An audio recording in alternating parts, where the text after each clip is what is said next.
ਨਮਸਕਾਰ ਜੀ, ਮੈਂ ਹਾਂ ਸੁਖਵਿੰਦਰ ਸਿੰਘ ਸਿੱਧੂ। ਰੋਜ਼ਾਨਾ ਲੋਕ ਨਾਥ ਟੀਵੀ ਦਾ ਵਿਸ਼ੇਸ਼ ਪ੍ਰੋਗਰਾਮ ਖਬਰ ਸਵੇਰ ਦੇਖ ਰਹੇ ਸਾਰੇ ਦਰਸ਼ਕਾਂ ਦਾ ਸਵਾਗਤ। ਪ੍ਰੋਗਰਾਮ ਦੇ ਵਿੱਚ ਲੈ ਕੇ ਹਾਜ਼ਰ ਹਾਂ ਪੰਜਾਬ ਦੀ ਸਿਆਸਤ ਦੇ ਨਾਲ ਜੁੜੀਆਂ ਕੁਝ ਵੱਡੀਆਂ ਤੇ ਅਹਿਮ ਖਬਰਾਂ। ਸਭ ਤੋਂ ਪਹਿਲਾਂ ਗੱਲਬਾਤ ਜਿਹੜੀ ਆ ਉਹ ਕਰਾਂਗੇ ਕਿ ਕਾਂਗਰਸ ਨੂੰ ਝਟਕਾ ਲੱਗਿਆ ਹੈ। ਇੱਕ ਮੌਜੂਦਾ ਵਿਧਾਇਕ ਤੇ ਵੱਡਾ ਲੀਡਰ ਕਾਂਗਰਸ ਨੂੰ ਅਲਵਿਦਾ ਕਹਿ ਕੇ, ਕਾਂਗਰਸ ਨੂੰ ਬਾਏ ਬਾਏ ਕਹਿ ਕੇ ਭਾਜਪਾ ਦੇ ਵਿੱਚ ਸ਼ਾਮਲ ਹੋ ਗਿਆ। ਕਿਹੜਾ ਉਹ ਵਿਧਾਇਕ ਹੈ, ਕਿਹੜਾ ਵੱਡਾ ਲੀਡਰ ਹੈ, ਉਸ ਤੇ ਗੱਲਬਾਤ ਜਿਹੜੀ ਆ ਕਰਾਂਗੇ। ਤਾਂ ਉਧਰ ਗੱਲਬਾਤ ਭਗਵੰਤ ਮਾਨ ਅਤੇ ਆਮ ਆਦਮੀ ਪਾਰਟੀ ਦੇ ਹੀ ਇੱਕ ਮੰਤਰੀ ਦੇ ਬਾਰੇ ਕਰਾਂਗੇ।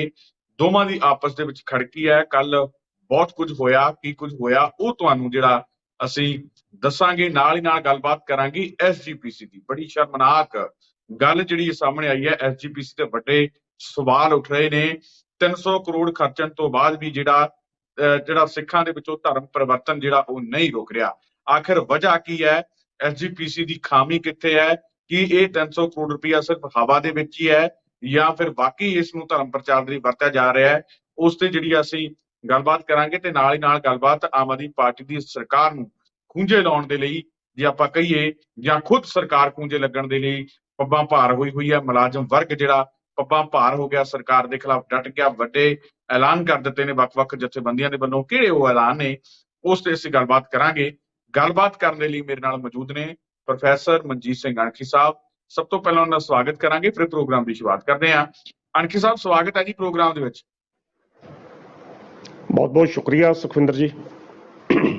ਸਰ, ਸ਼ੁਰੂਆਤ ਜਿਹੜੀ ਹੈ ਉਹ ਭਗਵੰਤ ਮਾਨ ਵਾਲੀ ਖਬਰ ਤੋਂ ਹੀ ਕਰਦੇ ਹਾਂ। ਕੱਲ ਕਹਿੰਦੇ ਸਾਰੀ ਦਿਹਾੜੀ ਚਰਚਾਵਾਂ ਚੱਲਦੀਆਂ ਰਹੀਆਂ ਕਿ ਸਿਹਤ ਮੰਤਰੀ ਜਿਹੜੇ ਚੇਤਨ ਸਿੰਘ ਜੌੜਾ ਮਾਜਰਾ ਨੇ, ਉਹਨਾਂ ਦਾ ਜਿਹੜਾ ਵਿਭਾਗ ਬਦਲਿਆ ਜਾ ਸਕਦਾ। ਕੱਲ ਸਾਰੀ ਦਿਹਾੜੀ ਚਰਚਾਵਾਂ ਚੱਲਦੀਆਂ ਰਹੀਆਂ। ਚਰਚਾਵਾਂ ਇਸ ਕਰਕੇ ਚੱਲਦੀਆਂ ਰਹੀਆਂ ਕਿਉਂਕਿ ਕੋਵਿਡ ਦੇ ਮੱਦੇਨਜ਼ਰ ਕੱਲ ਪੰਜਾਬ ਦੇ ਸਿਹਤ ਮੰਤਰੀ ਅਤੇ ਸਿਹਤ ਅਧਿਕਾਰੀਆਂ ਦੀ ਮੁੱਖ ਮੰਤਰੀ ਦੇ ਨਾਲ ਬੈਠਕ ਹੋਈ।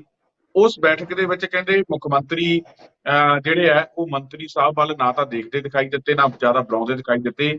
ਸਿਹਤ ਅਧਿਕਾਰੀਆਂ ਦੇ ਨਾਲ ਹੀ ਗੱਲਾਂ ਬਾਤਾਂ ਕਰਦੇ ਦਿਖਾਈ ਦਿੱਤੇ, ਯਾਨੀ ਕਿ ਫੁੱਲ ਇਗਨੋਰ ਕੀਤਾ। ਕੱਲਿਆਂ ਨੂੰ ਉਹਨਾਂ ਨੇ ਮਿਲਣ ਦਾ ਸਮਾਂ ਤੱਕ ਨਹੀਂ ਦਿੱਤਾ।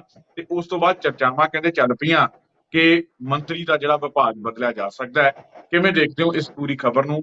ਕੀ ਕੁਝ ਹੋਇਆ ਉਸ ਮੀਟਿੰਗ ਦੇ ਵਿੱਚ? ਸੁਖਵਿੰਦਰ ਜੀ, ਇਸ ਤਰ੍ਹਾਂ ਹੈ ਜੀ, ਕੱਲ ਕੋਵਿਡ ਦੇ ਸੰਬੰਧੀ ਜਿਸ ਤਰੀਕੇ ਨਾਲ ਤੁਸੀਂ ਦੱਸ ਰਹੇ, ਮੀਟਿੰਗ ਸੀ ਮੁੱਖ ਮੰਤਰੀ ਵੱਲੋਂ ਸੱਦੀ ਗਈ, ਜਿਹਦੇ ਵਿੱਚ ਸਿਹਤ ਮੰਤਰੀ ਵੀ ਸ਼ਾਮਲ ਸਨ। ਪਰ ਜੋ ਤੱਥ ਸਾਹਮਣੇ ਆਏ ਉਹਨਾਂ ਦੇ ਅਨੁਸਾਰ ਜਿਹੜੇ ਮੁੱਖ ਮੰਤਰੀ ਸਰਦਾਰ ਭਗਵੰਤ ਸਿੰਘ ਮਾਨ ਨੇ, ਉਹ ਇੱਕ ਵਾਰੀ ਵੀ ਸਿਹਤ ਮੰਤਰੀ ਚੇਤਨ ਸਿੰਘ ਜੌੜਾ ਮਾਜਰਾ ਨੂੰ ਮੁਖਾਤਬ ਨਹੀਂ ਹੋਏ, ਬਲਕਿ ਸਾਰੀ ਮੀਟਿੰਗ ਜਿਹੜੀ ਆ ਉਹਨਾਂ ਨੇ ਸਿਹਤ ਅਧਿਕਾਰੀਆਂ, ਜਿਹੜੇ ਹੈਲਥ ਡਿਪਾਰਟਮੈਂਟ ਦੇ ਸੈਕਟਰੀ ਸਨ ਜਾਂ ਬਾਕੀ ਅਧਿਕਾਰੀ, ਉਹਨਾਂ ਨਾਲ ਹੀ ਉਹ ਗੱਲਬਾਤ ਕਰਦੇ ਰਹੇ ਤੇ ਵੇਰਵੇ ਜਿਹੜੇ ਉਹਨਾਂ ਨੇ ਇਕੱਤਰ ਕੀਤੇ। ਜਿਹਦੇ ਤੋਂ ਸਾਫ਼ ਜ਼ਾਹਿਰ ਹੁੰਦਾ ਕਿ ਭਗਵੰਤ ਸਿੰਘ ਮਾਨ ਇਸ ਮੁੱਦੇ ਦੇ ਉੱਤੇ, ਖਾਸ ਤੌਰ ਤੇ ਵੀਸੀ ਵਾਲੇ ਮੁੱਦੇ ਤੇ ਸਿਹਤ ਮੰਤਰੀ ਨਾਲ ਨਾਰਾਜ਼ ਜਿਹੜੇ ਉਹ ਚੱਲਦੇ ਆ ਰਹੇ ਆ।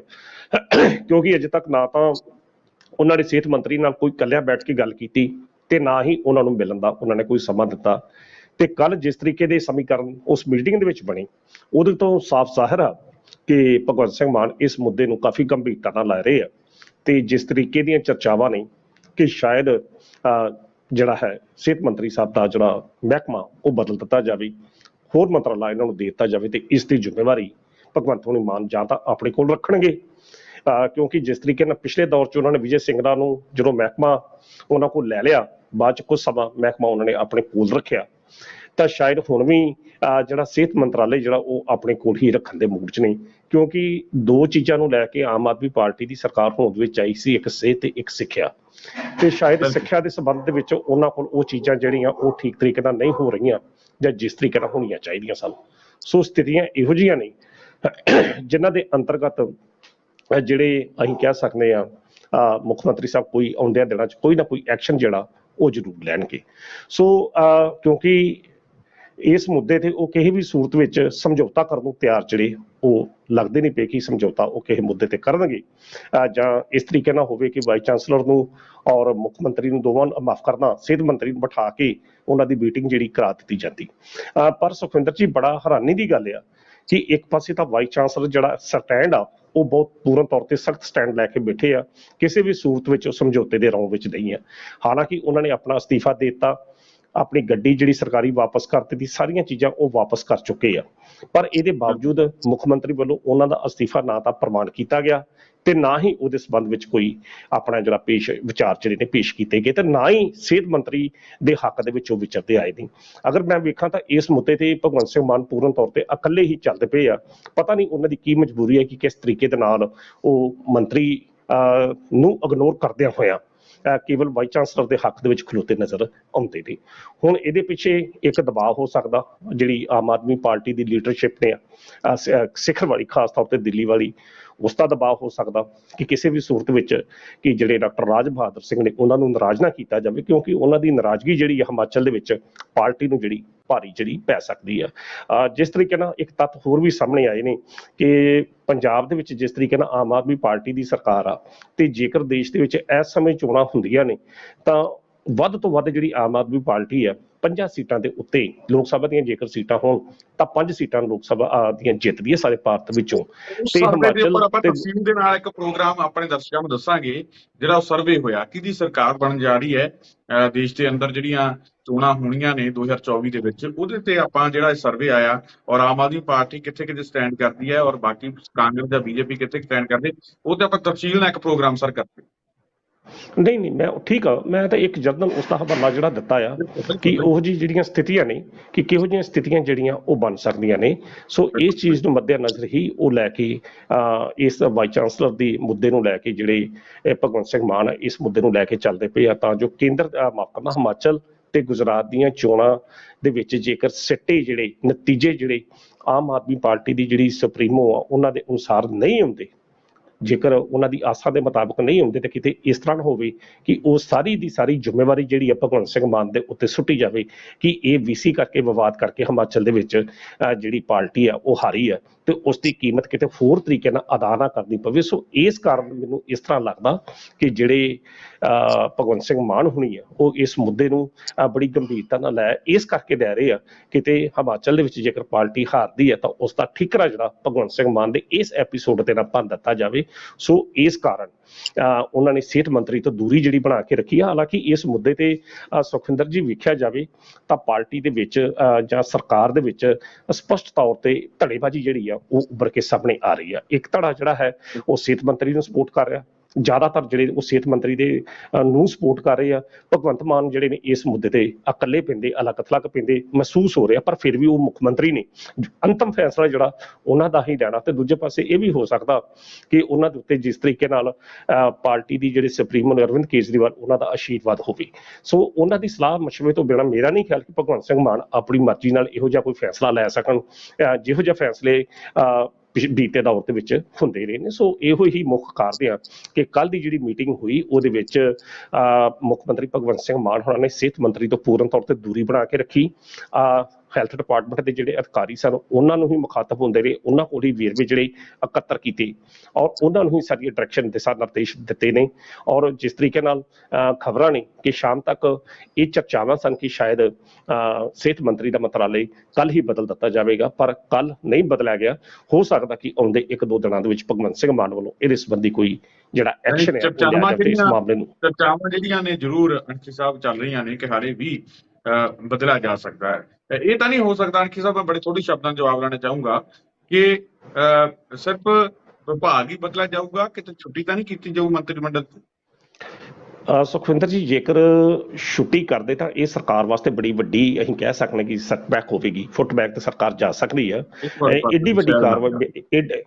ਏਡੀ ਵੱਡੀ ਕਾਰਵਾਈ ਨਹੀਂ ਮੇਰਾ ਖਿਆਲ ਸਿਹਤ ਮੰਤਰੀ ਦੇ ਖਿਲਾਫ ਕੀਤੀ ਜਾ ਸਕਦੀ ਕਿ ਇੱਕ ਇਸ ਮੁੱਦੇ ਨੂੰ ਆਧਾਰ ਬਣਾ ਕੇ ਸਿਹਤ ਮੰਤਰੀ ਦੀ ਛੁੱਟੀ ਕਰ ਦਿੱਤੀ ਜਾਵੇ।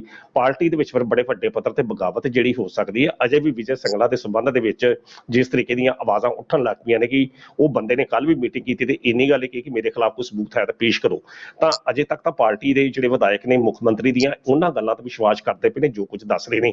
ਤੇ ਜੇਕਰ ਇਹੋ ਜਿਹੀਆਂ ਨਿੱਕੀਆਂ ਹਰਕਤਾਂ ਤੇ ਮੰਤਰੀਆਂ ਦੀਆਂ ਛੁੱਟੀਆਂ ਹੋਣ ਲੱਗੀਆਂ ਤਾਂ ਸੁਖਵਿੰਦਰ ਜੀ ਫਿਰ ਇਹ ਸਰਕਾਰ ਪੂਰਾ ਸਮਾਂ ਨਹੀਂ ਆਪਣਾ ਚੱਲੂਗੀ, ਫਿਰ ਬਗਾਵਤ ਦੇ ਅਸਾਰ ਤੇਜ਼ ਹੋਣਗੇ। ਤੇ ਇਸ ਗੱਲ ਨੂੰ ਸਰਦਾਰ ਭਗਵੰਤ ਸਿੰਘ ਮਾਨ ਵੀ ਚੰਗੀ ਤਰ੍ਹਾਂ ਸਮਝਦੇ ਆ। ਵਿਭਾਗ ਬਦਲਿਆ ਜਾ ਸਕਦਾ, ਛੁੱਟੀ ਜਿਹੜੀ ਹੋਣੀ ਉਹ ਮੇਰਾ ਨਹੀਂ ਖਿਆਲ ਇੰਨੀ ਜਲਦੀ ਹੋਵੇ ਜੀ। ਉਧਰ ਇਹ ਤਾਂ ਮੁਸ਼ਕਲਾਤਾਂ ਜਿਹੜੀਆਂ ਅੰਦਰੂਨੀ ਚੱਲਦੀਆਂ ਆਮ ਆਦਮੀ ਪਾਰਟੀ ਦੇ ਉਹ ਤਾਂ ਹੈਗੀਆਂ ਹੀ ਹੈਗੀਆਂ ਨੇ, ਔਰ ਦੂਜੇ ਪਾਸੇ ਮੁਲਾਜ਼ਮ ਜਥੇਬੰਦੀਆਂ ਨੇ ਵੀ ਐਲਾਨ ਵੱਖ-ਵੱਖ ਨੇ ਕਰਦੇ ਆ, ਪ੍ਰਦਰਸ਼ਨ ਕਰਦੇ, ਵੱਡੀਆਂ-ਵੱਡੀਆਂ ਰੋਸ ਰੈਲੀਆਂ ਕਰਦੇ। ਕਿਵੇਂ ਦੇਖਦੇ ਹੋ ਕਿ ਇਹ ਚੀਜ਼ਾਂ ਜਿਹੜੀਆਂ ਨੇ ਇਹ ਕਿੰਨਾ ਕੁ ਸਰਕਾਰ ਦੀਆਂ ਮੁਸ਼ਕਲਾਤਾਂ ਵਧਾਉਣਗੀਆਂ?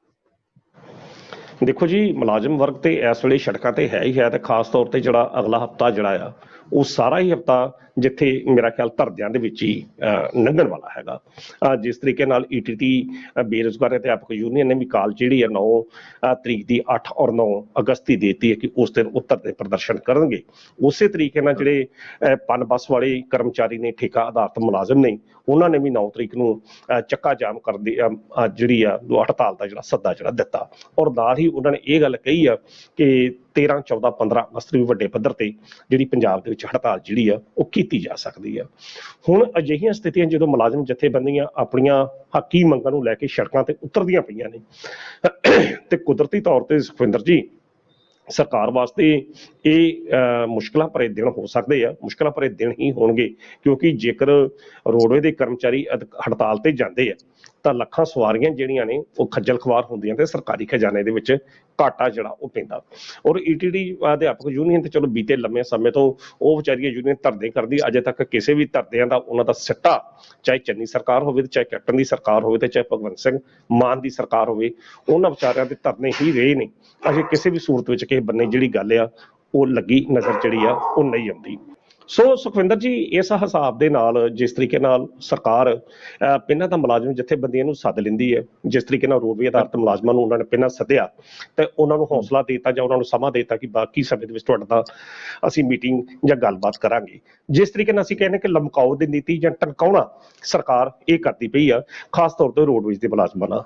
ਰੋਡਵੇ ਦੇ ਮੁਲਾਜ਼ਮਾਂ ਦਾ ਪਹਿਲਾਂ ਵੀ ਹਾਲ ਇਹੋ ਰਿਹਾ, ਜਦੋਂ ਚੰਨੀ ਸਰਕਾਰ ਵੇਲੇ ਵੀ ਉਹਨਾਂ ਨੇ ਹੜਤਾਲਾਂ ਕੀਤੀਆਂ ਤਾਂ ਉਸ ਵਕਤ ਉਹਨਾਂ ਦੇ ਗ੍ਰੇਡ ਜਿਹੜੇ ਵਧਾ ਦਿੱਤੇ ਗਏ, ਪਰ ਉਹਨਾਂ ਨੂੰ ਮਾਫ ਕਰਨਾ ਤਨਖਾਹ ਉਹਨਾਂ ਦੀ ਵਧਾ ਦਿੱਤੀ ਗਈ, ਪਰ ਉਹਨਾਂ ਦੀਆਂ ਮੰਗਾਂ ਜਿਹੜੀਆਂ ਨਹੀਂ ਮੰਗੀਆਂ ਗਈਆਂ। ਹੁਣ ਇਸੇ ਤਰੀਕੇ ਦੇ ਨਾਲ ਜਦੋਂ ਦੀ ਆਮ ਆਦਮੀ ਪਾਰਟੀ ਦੀ ਸਰਕਾਰ ਬਣੀ ਆ, ਇਹਨੇ ਵੀ ਉਹਨਾਂ ਮੁਲਾਜ਼ਮਾਂ ਨੂੰ ਸੱਦਿਆ, ਪਰ ਟੰਕਾਲੋ ਜੀ ਦੀ ਨੀਤੀ ਜਿਸ ਤਰ੍ਹਾਂ ਅਸੀਂ ਕਹਿ ਸਕਦੇ ਕਿ ਉਹ ਜਿਹੀ ਨੀਤੀ ਚੱਲਦੀ ਪਈ ਆ। ਤਾਂ ਹੁਣ ਜਿਸ ਤਰੀਕੇ ਨਾਲ ਮੁਲਾਜ਼ਮ ਜਥੇਬੰਦੀਆਂ ਦੇ ਸਬਰ ਦਾ ਪਿਆਲਾ ਜਿਸ ਤਰੀਕੇ ਨਾਲ ਭਰਨਾ ਸ਼ੁਰੂ ਹੋ ਗਿਆ, ਤਾਂ ਉਸ ਸੁਖਵਿੰਦਰ ਜੀ ਫਿਰ ਉਸ ਦੇ ਨਤੀਜੇ ਤਾਂ ਸਰਕਾਰ ਨੂੰ ਭੁਗਤਣੇ ਹੀ ਪੈਣੇ ਆ। ਮੈਂ ਕੱਲ ਦੇ ਪ੍ਰੋਗਰਾਮ 'ਚ ਵੀ ਤੁਹਾਡੇ ਨਾਲ ਗੱਲ ਕੀਤੀ ਸੀ, ਇਹੋ ਜਿਹਾ ਜਿਹੜਾ ਮਾਹੌਲ ਹੁੰਦਾ ਸਰਕਾਰਾਂ ਦਾ, ਜਦੋਂ ਆਖਰੀ ਸਮਾਂ ਹੁੰਦਾ, ਆਖਰੀ ਸਾਲ ਹੁੰਦਾ, ਉਸ ਵਕਤ ਮੁਲਾਜ਼ਮ ਜਥੇਬੰਦੀਆਂ ਸੜਕਾਂ ਤੇ ਨਿਕਲਦੀਆਂ ਨੇ। ਪਰ ਕਿਉਂਕਿ ਸਰਕਾਰ ਜਿਹੜੀ ਆ ਭਗਵੰਤ ਸਿੰਘ ਮਾਨ ਦੀ ਆਮ ਆਦਮੀ ਪਾਰਟੀ ਦੀ ਸਰਕਾਰ, ਜਿਹੜੀ ਸਰਕਾਰ ਆ, ਬਦਲਾਵ ਦਾ ਨਾਅਰਾ ਲੈ ਕੇ ਸੱਤਾ 'ਚ ਆਈ ਸੀ ਤੇ ਲੋਕਾਂ ਨੂੰ ਸੁਪਨੇ ਹੀ ਇੰਨੇ ਵਿਖਾ ਦਿੱਤੇ ਗਏ ਸਨ ਕਿ ਸ਼ਾਇਦ ਸਰਕਾਰ ਬਣਦਿਆਂ ਸਾਰੀ ਸਾਡੀਆਂ ਸਾਰਿਆਂ ਦੀਆਂ ਮੰਗਾਂ ਜਿਹੜੀਆਂ ਨੇ ਜ਼ਰੂਰਤਾਂ ਪੂਰੀਆਂ ਹੋ ਜਾਣੀਆਂ ਨੇ, ਤੇ ਇਸੇ ਹੀ ਕਾਰਨ ਲੋਕਾਂ ਨੇ ਟੁੱਟ ਕੇ ਵੋਟਾਂ ਜਿਹੜੀਆਂ ਸੀ ਇਸ ਪਾਰਟੀ ਨੂੰ ਪਾਈਆਂ। ਤੇ ਜੇਕਰ ਲੋਕਾਂ ਨੇ ਉਸ ਫਤਵਾ ਨੂੰ ਇੰਨੇ ਪੂਰੇ ਜ਼ੋਰ ਨਾਲ ਆਪਣੀ ਇੱਕ ਅਸੀਂ ਕਹਿ ਸਕਦੇ ਕਿ ਮਿੱਥ ਕੇ ਇਹਨਾਂ ਨੂੰ ਆਪਣਾ ਫਤਵਾ ਦਿੱਤਾ, ਤਾਂ ਫਿਰ ਸਰਕਾਰ ਦਾ ਸੁਖਵਿੰਦਰ ਜੀ ਫਰਜ਼ ਬਣਦਾ ਕਿ ਠੀਕ ਆ, ਇੰਨੀ ਜਲਦੀ 4 ਮਹੀਨੇ ਨਹੀਂ ਹੋ ਸਕਦੇ, ਪਰ ਫਿਰ ਵੀ ਅਜਿਹੀਆਂ ਟਨਕਾਲੂ ਦੀਆਂ ਨੀਤੀਆਂ ਨਾ ਅਪਣਾਈਆਂ ਜਾਣ, ਬਲਕਿ ਉਹਨਾਂ ਦੇ ਮਸਲਿਆਂ ਦਾ ਠੋਸ ਹੱਲ ਜਿਹੜਾ ਲੱਭਿਆ ਜਾਵੇ ਤਾਂ ਜੋ ਮੁਲਾਜ਼ਮ ਵਰਗ ਸੜਕਾਂ ਤੇ ਮਜਬੂਰ ਨਾ ਹੋਵੇ। ਜੀ ਬਿਲਕੁਲ ਬਿਲਕੁਲ। ਅਗਲੀ ਖਬਰ ਬੜੀ ਅਹਿਮ ਹੈ ਸਾਹਿਬ, ਸਿੱਖੀ ਨਾਲ ਸੰਬੰਧਿਤ, ਐਸਜੀਪੀਸੀ ਨਾਲ ਸੰਬੰਧਿਤ ਬੜੀ ਅਹਿਮ ਖਬਰ ਹੈ। ਕਹਿੰਦੇ ਕਿ 2022 ਤੇ 23 ਦੇ ਬਜਟ ਦੇ ਵਿੱਚ 300 ਕਰੋੜ ਰੁਪਇਆ ਖਰਚਣ ਤੋਂ ਬਾਅਦ ਵੀ, 300 ਕਰੋੜ ਰੁਪਇਆ ਰੱਖੇ ਜਾਣ ਤੋਂ ਬਾਅਦ ਵੀ ਐਸਜੀਪੀਸੀ ਦੇ ਵੱਲੋਂ ਪੰਜਾਬ ਦੇ ਅੰਦਰ ਜਿਹੜਾ ਉਹ ਧਰਮ ਪਰਿਵਰਤਨ ਨਹੀਂ ਰੋਕਿਆ ਜਾ ਰਿਹਾ। ਸਿੱਖਾਂ ਦੇ ਵਿੱਚੋਂ ਉਵੇਂ ਲੋਕ ਧਰਮ ਪਰਿਵਰਤਨ ਕਰਕੇ ਕੋਈ ਹੋਰ ਧਰਮ ਜਿਹੜਾ ਅਪਣਾ ਰਹੇ ਨੇ। ਕਿਵੇਂ ਦੇਖਦੇ ਹੋ ਕਿ ਐਸਜੀਪੀਸੀ ਦੀ ਗਲਤੀ ਹੈ ਜਾਂ ਫਿਰ ਮਾਮਲਾ ਕੁਝ ਹੋਰ ਹੈ, ਜਾਂ ਫਿਰ ਤੁਹਾਨੂੰ ਨਹੀਂ ਲੱਗਦਾ ਕਿਤੇ ਨਾ ਕਿਤੇ ਐਸਜੀਪੀਸੀ ਪ੍ਰਧਾਨ ਸਮੇਤ ਪੂਰੀ ਦੀ ਪੂਰੀ ਐਸਜੀਪੀਸੀ ਜਿਹੜੀ ਬਾਦਲ ਪਰਿਵਾਰ ਨੂੰ ਜਾਂ ਸ਼੍ਰੋਮਣੀ ਅਕਾਲੀ ਦਲ ਨੂੰ ਹੀ ਸਿੱਖੀ ਸਮਝੀ ਜਾਂਦੀ ਹੈ, ਤੇ ਉਹ ਬਾਦਲ ਪਰਿਵਾਰ ਅਤੇ ਸ਼੍ਰੋਮਣੀ ਅਕਾਲੀ ਦਲ ਨੂੰ ਬਚਾਉਣਾ ਹੀ ਸਿੱਖੀ ਸਮਝੀ ਜਾਂਦੀ ਹੈ ਕਿ ਭਾਈ ਜੇ ਇਹ ਬਚ ਗਏ ਤਾਂ ਸਿੱਖੀ ਬਚ ਜੂਗੀ। ਉਧਰ ਜ਼ਿਆਦਾ ਇਹਨਾਂ ਦਾ ਧਿਆਨ ਲੱਗ ਰਿਹਾ, ਐਸਜੀਪੀਸੀ ਪ੍ਰਧਾਨ ਸੁਖਬੀਰ ਸਿੰਘ ਬਾਦਲ ਉਹਨਾਂ ਦੇ ਮਗਰ ਜ਼ਿਆਦਾ ਗੇੜੇ ਮਾਰ ਰਹੇ ਆ। ਸ਼੍ਰੋਮਣੀ ਅਕਾਲੀ ਦਲ ਨੂੰ ਬਚਾਉਣ ਦੇ ਲਈ ਜ਼ਿਆਦਾ ਉਹਨਾਂ ਦਾ ਜ਼ੋਰ ਲੱਗਿਆ ਹੋਇਆ, ਜਥੇਦਾਰ ਸਾਹਿਬ ਦਾ ਵੀ ਜ਼ਿਆਦਾ ਜ਼ੋਰ ਸ਼੍ਰੋਮਣੀ ਅਕਾਲੀ ਦਲ ਨੂੰ ਬਚਾਉਣ ਦਾ ਲੱਗਿਆ ਹੋਵੇ। ਕਿਤੇ ਲੱਗਦਾ ਤਾਂ ਨਹੀਂ ਕਿਤੇ ਉਹਨਾਂ ਨੂੰ ਇਕੱਲੇ ਸਿੱਖ ਜਿਹੜੇ ਬਾਦਲ ਜਾਂ ਫਿਰ ਅਕਾਲੀ ਦਲ ਵਾਲੇ ਨਜ਼ਰ ਆਉਂਦੇ, ਦੂਜੇ ਸਿੱਖ ਹੀ ਨਾ ਨਜ਼ਰ ਲੱਗਦੇ ਹੋਣ? ਕਿਵੇਂ ਦੇਖਦੇ ਹੋ ਇਸ ਪੂਰੀ ਚੀਜ਼ ਨੂੰ? ਇੰਨੇ ਖਰਬਾਂ ਰੁਪਈਏ ਦਾ ਬਜਟ ਹੋਣ ਦੇ ਬਾਵਜੂਦ ਵੀ, ਜੇ ਇੰਨੇ ਕਰੋੜਾਂ ਰੁਪਈਆ ਦਾ ਬਜਟ ਰੱਖਣ ਦੇ ਬਾਵਜੂਦ ਵੀ ਸਿੱਖ ਪਰਿਵਰਤਨ ਜਿਹੜਾ ਸਿੱਖ ਧਰਮ ਦੇ ਵਿੱਚੋਂ ਜਾਣ ਵਾਲੇ ਲੋਕਾਂ ਨੂੰ ਨਹੀਂ ਰੋਕਿਆ ਜਾ ਸਕਦਾ, ਤਾਂ ਫਿਰ ਐਸਜੀਪੀਸੀ ਦਾ ਕੰਮ ਕੀ ਹੈ? ਸੁਖਵਿੰਦਰ ਜੀ, ਬੜਾ ਮਹੱਤਵਪੂਰਨ ਤੁਸੀਂ ਪ੍ਰਸ਼ਨ ਜਿਹੜਾ ਮੈਨੂੰ ਪੁੱਛਿਆ, ਔਰ ਇਸ ਪ੍ਰਸ਼ਨ ਦੇ ਵਿੱਚ ਤੁਸੀਂ ਦੋ ਹਿੱਸੇ ਜਿਹੜੇ ਨੇ ਮਿਕਸ ਕਰ ਦਿੱਤੇ ਹੈ। ਤਾਂ ਪਹਿਲਾਂ ਤਾਂ ਮੈਂ ਤੁਹਾਡੇ ਜਿਹੜਾ ਸ਼੍ਰੋਮਣੀ ਗੁਰਦੁਆਰਾ ਪ੍ਰਬੰਧਕ ਕਮੇਟੀ ਦੀ ਕਾਰਜਸ਼ੈਲੀ ਹੈ, ਪਹਿਲਾਂ ਤਾਂ ਉਹਦੇ ਸੰਬੰਧੀ ਆਪਾਂ ਗੱਲ ਕਰ ਲਈਏ, ਫਿਰ ਉਸ ਤੋਂ ਜਿਹੜਾ ਬਾਦਲ ਪ੍ਰਭਾਵ ਦੀ ਗੱਲ ਕਰਦੇ ਹਾਂ। ਸੁਖਵਿੰਦਰ ਜੀ, ਸ਼੍ਰੋਮਣੀ ਗੁਰਦੁਆਰਾ ਪ੍ਰਬੰਧਕ ਕਮੇਟੀ 1920 ਚ ਬਣਦੀ ਹੈ ਔਰ ਸਿੱਖਾਂ ਦੀ ਉਹ ਧਾਰਮਿਕ ਜਥੇਬੰਦੀ ਹੈ ਜਿਹੜੇ ਸਿੱਖਾਂ ਦੇ ਗੁਰਦੁਆਰਿਆਂ ਦੀ ਸਾਂਭ ਸੰਭਾਲ ਤੇ ਸਿੱਖੀ ਦਾ ਪ੍ਰਚਾਰ ਕਰਦਾ ਮੁੱਖ ਮੁੱਦਾ। 1920 ਤੋਂ ਲੈ ਕੇ 100 ਸਾਲ ਦੇ ਕਰੀਬ ਇਸ ਸ਼੍ਰੋਮਣੀ ਗੁਰਦੁਆਰਾ ਪ੍ਰਬੰਧਕ ਕਮੇਟੀ ਨੂੰ ਹੋਂਦ ਵਿੱਚ ਆਇਆ ਹੋ ਗਏ। ਤਾਂ ਇਸ ਵੇਲੇ ਇਸ ਦਾ ਸਾਲਾਨਾ ਬਜਟ 9 ਅਰਬ ਤੋਂ ਉੱਤੇ ਆ। 9 ਅਰਬ ਤੋਂ ਕਹਿਣਾ ਭਾਵ ਇੱਕ ਸਰਕਾਰ ਦੇ ਬਰਾਬਰ ਇਸ ਦਾ ਸਾਲਾਨਾ ਬਜਟ ਜਿਹੜਾ ਹੈਗਾ। ਤਾਂ ਉਸੇ 9 ਅਰਬ ਦੇ ਵਿੱਚੋਂ 300 ਕਰੋੜ ਰੁਪਈਆ ਆ ਸਾਲ ਵਿੱਚ ਜਿਹੜਾ ਸਿੱਖੀ ਦੇ ਪ੍ਰਚਾਰ ਵਾਸਤੇ ਜਿਹੜਾ ਰੱਖਿਆ ਗਿਆ, ਸਿੱਖ ਧਰਮ ਦੇ ਪ੍ਰਚਾਰ ਵਾਸਤੇ 300 ਕਰੋੜ ਰੁਪਈਆ ਬਹੁਤ ਹੁੰਦਾ ਸੁਖਵਿੰਦਰ ਜੀ, ਜਿਹਦੇ ਵਿੱਚ ਕਿਤਾਬਾਂ ਛਾਪਣੀਆਂ ਜਾਂ ਹੋਰ ਸਿੱਖੀ ਦਾ ਪ੍ਰਚਾਰ ਹਰ ਹਾਲਤ ਵਿੱਚ ਆਸੇ-ਪਾਸੇ ਕਰਦਾ ਤਾਂ ਜੋ ਸਿੱਖੀ ਨੂੰ ਜਿਹੜੀ ਢਾਹ ਨਾ ਲੱਗੇ। ਤਾਂ ਉਹਦੇ ਵਿੱਚੋਂ 300 ਕਰੋੜ ਦੇ ਵਿੱਚੋਂ 70 ਕਰੋੜ ਰੁਪਈਆ ਧਰਮ ਪ੍ਰਚਾਰ ਕਮੇਟੀ ਦਾ ਜਿਹੜਾ ਇਸ ਦਾ ਵਿੰਗ ਹੈ ਸ਼੍ਰੋਮਣੀ ਗੁਰਦੁਆਰਾ ਪ੍ਰਬੰਧਕ ਕਮੇਟੀ ਦਾ, ਉਹਦੇ ਵਾਸਤੇ ਰੱਖਿਆ ਜਾਂਦਾ। ਤੇ 70 ਕਰੋੜ ਦੇ ਵਿੱਚ ਕਰਦਾ ਕੀ ਹੈ, ਤੁਸੀਂ ਸਿੱਖ ਇਤਿਹਾਸ, ਗੁਰੂ ਸਾਹਿਬਾਨ ਦੀਆਂ ਕਿਤਾਬਾਂ, ਸਮੱਗਰੀ, ਪ੍ਰਚਾਰ ਛਾਪਣਾ, ਮਤਲਬ ਕਿਤਾਬਾਂ ਛਾਪਣੀਆਂ, ਸਮੱਗਰੀ ਨੂੰ ਛਾਪਣਾ ਆ। ਇਸ ਤੋਂ ਇਲਾਵਾ ਹੋਰ ਜਿਹੜੇ ਡਿਜੀਟਲ ਸਾਧਨ ਨੇ ਜਾਂ ਸੋਸ਼ਲ ਮੀਡੀਆ, ਜਿਸ ਤਰੀਕੇ ਦਾ ਵੀ ਹੈਗਾ, ਤੁਸੀਂ ਸਿੱਖੀ ਦਾ ਪ੍ਰਚਾਰ ਕਰਨਾ ਹੈ। ਧਰਮ ਪ੍ਰਚਾਰ ਕਮੇਟੀ ਦਾ ਇਹ ਕੰਮ ਹੈਗਾ। ਗੁਰਦੁਆਰਿਆਂ ਦੀ ਸਾਂਭ ਸੰਭਾਲ ਕਰਦੀ ਹੈ। ਜਿੱਥੇ ਗੁਰਦੁਆਰੇ ਸਥਿਤੀ ਨਾ ਕੱਸਿਆ, ਜਿੱਥੇ ਪ੍ਰਚਾਰਕ ਨਹੀਂ ਜਾਂਦੇ, ਪ੍ਰਚਾਰਕਾਂ ਦੀ ਨਿਯੁਕਤੀ, ਢਾਡੀ, ਰਾਗੀ, ਸਭ ਕੁਝ ਧਰਮ ਪ੍ਰਚਾਰ ਕਮੇਟੀ ਦੇ। ਕਹਿਣ ਦਾ ਅਰਥ ਕਿ 300 ਕਰੋੜ ਦੇ ਵਿੱਚ 70 ਕਰੋੜ ਰੁਪਈਆ ਸਿਰਫ ਤੇ ਸਿਰਫ ਧਰਮ ਪ੍ਰਚਾਰ ਕਮੇਟੀ ਦਾ। ਪਰ ਸੁਖਵਿੰਦਰ ਜੀ, ਤਰਾਸਦੀ ਇਸ ਗੱਲ ਦੀ ਆ ਕਿ ਇੰਨਾ ਕੁਝ ਹੋਣ ਦੇ ਬਾਵਜੂਦ ਜਿਸ ਤਰੀਕੇ ਨਾਲ ਤੁਸੀਂ ਸਥਿਤੀ ਬਿਆਨ ਕੀਤੀ ਕਿ ਸਿੱਖੀ ਨੂੰ ਸਭ ਤੋਂ ਜ਼ਿਆਦਾ ਢਾਹ ਪੰਜਾਬ 'ਚ ਹੀ ਲੱਗਣ ਡਈ ਹੈ, ਜਿੱਥੇ ਸ਼੍ਰੋਮਣੀ ਗੁਰਦੁਆਰਾ ਪ੍ਰਬੰਧਕ ਕਮੇਟੀ ਦਾ ਦਫ਼ਤਰ ਹੈਗਾ। ਔਰ ਇਸ ਤੋਂ ਵੀ ਵੱਡੀ ਹੈਰਾਨੀ ਜਾਣ ਕਿ ਖਾਸ ਤੌਰ ਤੇ ਮਾਲਵਾ ਬੈਲਟ ਜਿਹੜੀ ਮਾਝਾ ਬੈਲਟ ਜਿਹੜੀ ਹੈ, ਬਾਰਡਰ ਏਰੀਆ, ਜਿਹਦੇ ਵਿੱਚ ਮੈਂ ਕਹਿੰਦਾ ਅਜਨਾਲਾ ਜਾਂ ਤਰਨਤਾਰਨ ਜਾਂ ਹੋਰ ਇਸ ਪਾਸੇ ਦੇ ਇਲਾਕੇ ਵੱਡੇ ਪੱਧਰ ਤੇ ਜਿਹੜੇ ਸਿੱਖ ਨੇ ਉਹ ਹਸਾਈਅਤ ਨੂੰ ਜਿਹੜਾ ਉਹ ਜੁਆਇਨ ਕਰਦੇ ਪਿਆ। ਔਰ ਇਹਦੇ ਸੰਬੰਧੀ ਤੁਹਾਨੂੰ ਯਾਦ ਹੋਊਗਾ ਕਿ ਬੀਤੇ ਦਿਨ ਜਥੇਦਾਰ ਕਾਰਜਕਾਰੀ ਜਥੇਦਾਰ ਹਰਪ੍ਰੀਤ ਸਿੰਘ ਹੋਣਾ ਦਾ ਵੀ ਬਿਆਨ ਆਇਆ ਸੀ। ਤਾਂ ਹੁਣ ਦੇਖੋ ਕਿ ਉਸ ਅੰਮ੍ਰਿਤਸਰ ਦੇ ਏਰੀਏ ਦੇ ਵਿੱਚ ਜਿੱਥੇ ਸ਼੍ਰੋਮਣੀ ਗੁਰਦੁਆਰਾ ਪ੍ਰਬੰਧਕ ਕਮੇਟੀ ਦਾ ਮੁੱਖ ਦਫ਼ਤਰ ਆ ਦਰਬਾਰ ਸਾਹਿਬ ਤੇ ਲਾਗੇ, ਤਾਂ ਉਸੇ ਖੇਤਰ ਦੇ ਵਿੱਚ ਜੇਕਰ ਧਰਮ ਪਰਿਵਰਤਨ ਹੁੰਦਾ ਤਾਂ ਇਸ ਤੋਂ ਵੱਡੀ ਸ਼ਰਮ ਦੀ ਗੱਲ ਹੋਰ ਕੀ ਹੋ ਸਕਦੀ ਹੈ ਸ਼੍ਰੋਮਣੀ ਗੁਰਦੁਆਰਾ ਪ੍ਰਬੰਧਕ ਕਮੇਟੀ ਦੇ ਵਾਸਤੇ। ਕਿਉਂਕਿ ਆਪਣੇ ਹੀ ਖੇਤਰ ਦੇ ਵਿੱਚ ਜੇਕਰ ਉਹ ਇਸ ਨੂੰ ਜਿਹੜਾ ਸਿੱਧਾ ਉਹਨਾਂ ਦੇ ਪ੍ਰਭਾਵ ਅਧੀਨ ਆ ਉੱਥੇ ਨਹੀਂ ਖਤਮ ਕਰ ਸਕੇ, ਤੇ ਫਿਰ ਮਾਝਾ, ਮਾਲਵਾ ਜਾਂ ਦੁਆਬਾ ਜਾਂ ਪੰਜਾਬ ਜਾਂ ਦੇਸ਼ ਦੇ ਹੋਰ ਹਿੱਸਿਆਂ 'ਚ ਉਹ ਧਰਮ ਪ੍ਰਚਾਰ ਧਰਮ ਪਰਿਵਰਤਨ ਨੂੰ ਕਿਸ ਤਰ੍ਹਾਂ ਡੱਕ ਸਕਦੇ ਆ। ਕਹਿਣ ਦਾ ਅਰਥ ਹੈ ਕਿ ਇਹ ਜਿਹੜਾ 70 ਕਰੋੜ ਰੁਪਈਆ ਸੁਖਵਿੰਦਰ ਜੀ, ਇਹ ਮੈਂ ਬੜੀ ਵਾਰੀ ਮੈਂ ਸ਼੍ਰੋਮਣੀ ਗੁਰਦੁਆਰਾ ਪ੍ਰਬੰਧਕ ਕਮੇਟੀ ਦੇ ਨਾਲ ਕੁਝ ਸਮਾਂ ਜੁੜਿਆ ਰਿਹਾ। ਕੁਝ ਸਮਾਂ ਨਹੀਂ, ਬਹੁਤ ਸਮਾਂ ਮੈਂ ਜੁੜਿਆ ਰਿਹਾ। ਖਾਸ ਤੌਰ ਤੇ 1995 ਦੇ ਵਿੱਚ ਇਹਨਾਂ ਦਾ ਇੱਕ ਰਿਸਰਚ ਬੋਰਡ ਹੁੰਦਾ ਸੀ, ਉੱਥੇ ਮੈਂ ਥੋੜਾ ਬਹੁਤਾ ਕੰਮ ਜਾਣਦਾ। ਸੁਖਵਿੰਦਰ ਜੀ, ਉੱਥੇ ਇਹੋ ਜਿਹੇ ਬਿੱਲ ਪਾਸ ਹੁੰਦੇ ਰਹੇ ਨੇ ਧਰਮ ਪ੍ਰਚਾਰ ਕਮੇਟੀ ਦੇ ਵਿੱਚ ਕਿ ਜਿਨ੍ਹਾਂ ਦਾ ਪਤਾ ਹੀ ਨਹੀਂ ਲੱਗਦਾ ਕਿ ਇਹ ਉੱਥੇ ਬੰਦੇ ਗਏ, ਉੱਥੇ ਪਹੁੰਚੇ, ਨਹੀਂ ਪਹੁੰਚੇ, ਪਰ ਸਰਕਾਰੀ ਰਿਕਾਰਡ ਦੇ ਵਿੱਚ ਸਾਰਾ ਕੁਝ ਹੁੰਦਾ ਕਿ ਉੱਥੇ ਇੰਨੇ ਬੰਦਿਆਂ ਨੂੰ ਅੰਮ੍ਰਿਤ ਛਕਾ ਕੇ ਗੁਰੂ ਵਾਲੇ ਬਣਾ ਲਿਆ ਗਿਆ, ਰਾਏ ਸਿੱਖ ਪਰਿਵਾਰਾਂ ਨੂੰ ਕਰ ਲਿਆ ਗਿਆ, ਸਿਕਲੀਗਰ ਸਿੱਖਾਂ ਨੂੰ, ਇਸ ਤਰ੍ਹਾਂ ਬਹੁਤ ਕੁਝ ਕਾਗਜ਼ੀ ਪੱਤਰੀ, ਪਰ ਜਿਹੜੀ ਆਊਟਪੁੱਟ ਆ ਅਸਲ ਦੇ ਵਿੱਚ ਉਹ ਜ਼ੀਰੋ ਹੁੰਦੀ ਹੈਗੀ ਆ। ਕਹਿਣ ਦਾ ਅਰਥ ਹੈ ਕਿ ਜਿਹੜੀ ਇਹ ਇੱਕ ਭ੍ਰਿਸ਼ਟਾਚਾਰ ਸੁਖਵਿੰਦਰ ਜੀ ਖਾਸ ਤੌਰ ਤੇ ਉੱਤੋਂ ਲੈ ਕੇ ਥੱਲੇ ਤੱਕ ਸ਼੍ਰੋਮਣੀ ਗੁਰਦੁਆਰਾ ਪ੍ਰਬੰਧਕ ਕਮੇਟੀ 'ਚ ਇਸ ਤਰੀਕੇ ਨਾਲ ਫੈਲਿਆ, ਮੇਰਾ ਨਹੀਂ ਖਿਆਲ ਕਿਸੇ ਉਹ ਸਰਕਾਰੀ ਅਦਾਰੇ ਦੇ ਵਿੱਚ ਵੀ ਫੈਲਿਆ ਹੋਵੇ।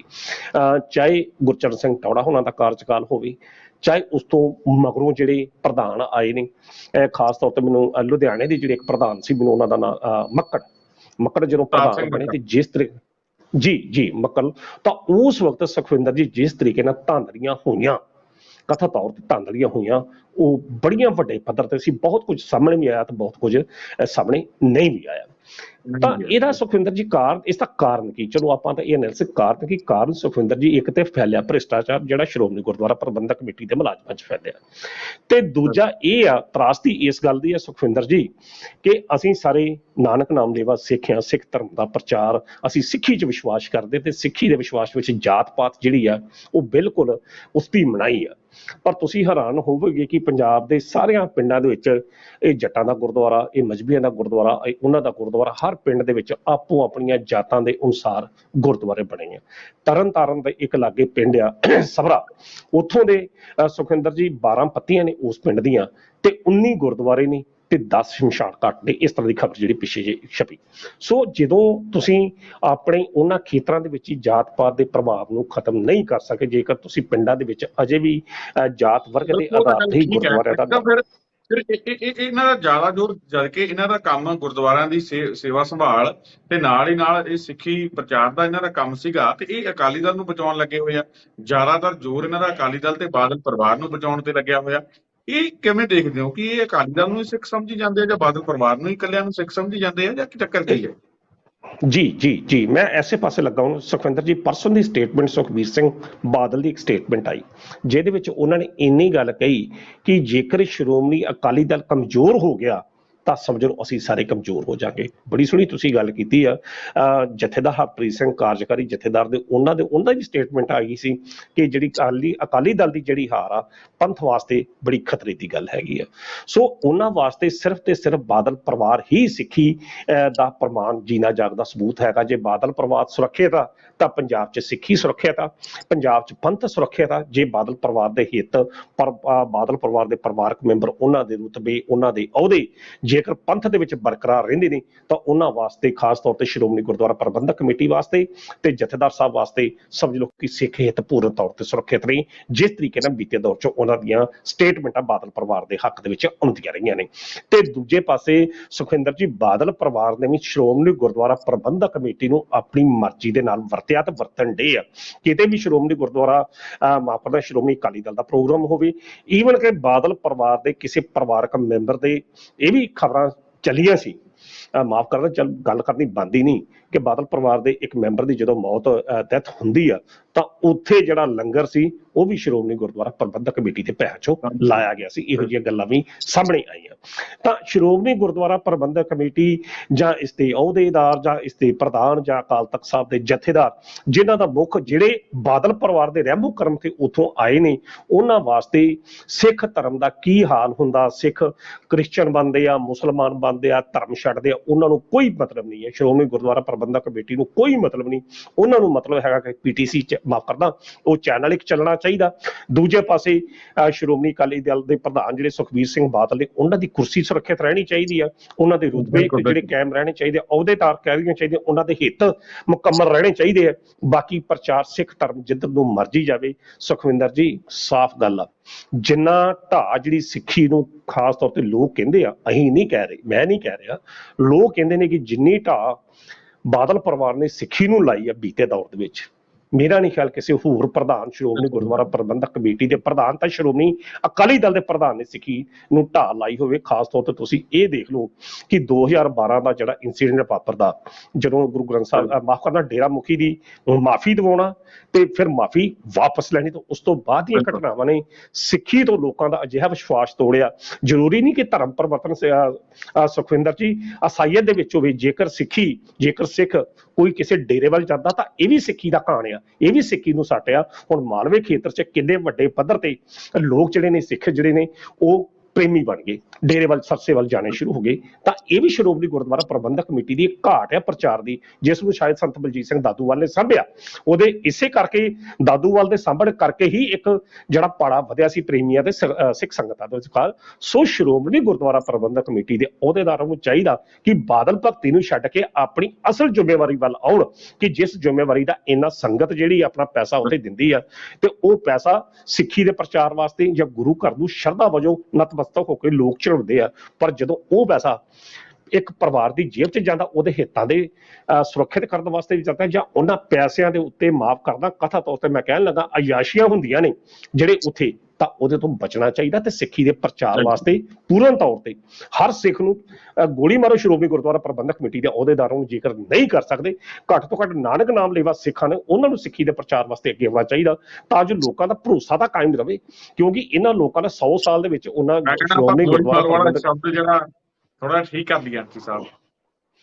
ਚਲੋ ਮੈਂ ਮਾਫ ਕਰ ਲਾਂ, ਮੈਂ ਇਹ ਗੱਲ ਕਹਿ ਰਿਹਾ ਕਿ ਦੁੱਖ ਲੱਗਦਾ ਸੁਖਵਿੰਦਰ ਜੀ, ਮੈਂ ਆਹ ਸ਼ਬਦ ਬਿਲਕੁਲ ਆਪਣਾ ਵਾਪਸ ਲੈਣਾ, ਬਿਲਕੁਲ ਮੈਂ ਇਹ ਸ਼ਬਦ ਵਾਪਸ ਲੈਣਾ, ਪਰ ਦੁੱਖ ਲੱਗਦਾ ਕਿ ਸੁਖਵਿੰਦਰ ਜੀ ਜਦੋਂ ਬਿਲਕੁਲ ਸਿੱਖੀ ਦਾ ਇੰਨੇ ਵੱਡੇ ਪੱਧਰ ਤੇ ਘਾਣ ਹੁੰਦਾ, ਲੋਕ ਜ਼ਰੂਰੀ ਨਹੀਂ ਔਰ ਕਿ ਇਹ ਲੋਕ ਸਿੱਖੀ ਸਿੱਖ ਨੂੰ ਪ੍ਰਚਾਰ ਦੇ ਨਾਮ ਤੇ ਲੱਖਾਂ ਰੁਪਇਆ ਤਨਖਾਹ ਲੈ ਜਾਂਦੇ ਆ ਤੇ ਦੂਜੇ ਪਾਸੇ ਕੰਮ ਜਿਹੜਾ ਦਿਖਦਾ ਨਹੀਂ, ਸਿੱਖ ਸੰਗਤਾਂ ਦਾ ਜਿਹੜਾ ਪੈਸਾ ਉਹ ਖਾਈ ਜਾਂਦੇ ਆ ਤੇ ਸਿੱਖਾਂ ਦਾ ਘਾਣ ਜਿਹੜਾ ਸਿੱਖੀ ਦਾ ਘਾਣ ਜਿਹੜਾ ਉਸੇ ਤਰੀਕੇ ਦੇ ਨਾਲ ਹੋ ਰਿਹਾ। ਬਹੁਤ ਸਾਰੇ ਲੋਕ ਜਿਹੜੇ ਸ਼ਾਇਦ ਆਪਣੇ ਤੇ ਵੀ ਸਵਾਲ ਚੱਕਦੇ ਨੇ ਕਿ ਤੁਸੀਂ ਤਾਂ ਆਪ ਪਤੇ ਤੋਂ, ਪਰ ਜਿਹੜੀ ਗੱਲ ਕਰਨੀ ਬਣਦੀ ਹੈ, ਚਾਹੇ ਉਹ ਪਤਿਤ ਹੈ, ਚਾਹੇ ਹਿੰਦੂ ਹੈ, ਚਾਹੇ ਕੋਈ ਸਿੱਖ ਹੈ, ਉਹ ਜਿਹੜੀ ਗੱਲ ਕਰਨੀ ਬਣਦੀ। ਯਾਨੀ ਕਿ ਸਾਹਿਬ ਆਪਾਂ ਅਗਲੀ ਗੱਲਬਾਤ ਕਰ ਲੈਂਦੇ ਹਾਂ। ਆਖਰੀ ਖਬਰ ਹੈ, ਕਾਂਗਰਸ ਨੂੰ ਝਟਕਾ ਹੈ। ਕੁਲਦੀਪ ਬਿਸ਼ਨੋਈ ਜਿਹੜੇ ਆ, ਆਪਾਂ ਪਰਸੋਂ ਗੱਲ ਕੀਤੀ ਸੀਗੀ, ਤਾਂ ਉਹ ਕੁਲਦੀਪ ਬਿਸ਼ਨੋਈ ਕਾਂਗਰਸ ਛੱਡ ਕੇ ਬੀਜੇਪੀ ਦੇ ਵਿੱਚ ਸ਼ਾਮਲ ਹੋ ਗਏ ਆ ਤੇ ਪਤਾ ਇਹ ਲੱਗਿਆ ਕਿ ਉਹਨਾਂ ਨਾਰਾਜ਼ਗੀ ਦਾ ਕਾਰਨ ਇਹ ਆ ਕਿ ਹਰਿਆਣਾ ਕਾਂਗਰਸ ਦਾ ਉਹਨਾਂ ਨੂੰ ਪ੍ਰਧਾਨ ਨਹੀਂ ਬਣਾਇਆ ਗਿਆ, ਇਸ ਕਰਕੇ ਕਾਂਗਰਸ ਛੱਡੀ ਹੈ। ਕਿਵੇਂ ਦੇਖਦੇ ਹੋ?